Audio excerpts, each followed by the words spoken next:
કેમ છો YouTube family, ફરીવાર આપ સૌનું એક નવા વ્લોગની અંદર હાર્દિક સ્વાગત છે। આજે તો એકસાથે બે ખુશીનો દિવસ છે। આજે 26મી જાન્યુઆરી તેમજ ખોડિયાર માતાજીની જન્મ જયંતિ છે, તો તે નિમિત્તે આપણે સરસ મજાનો વ્લોગ બનાવીએ છીએ અને ખાસ લાઇક, શેર તેમજ સબસ્ક્રાઈબ કરજો।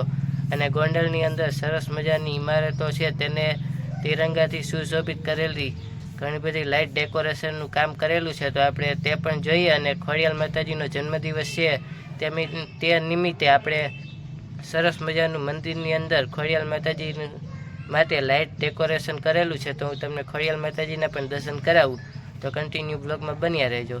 ચાલો આપણે ખોડિયાર માતાજીના પહેલાં દર્શન કરી લઈએ, તેમજ રામ ભગવાનના દર્શન કરીએ, અને છેલ્લે હું તમને ગોંડલની અંદર સરસ મજાની રોશનીથી સજાવેલું આખું ગોંડલ બતાવું।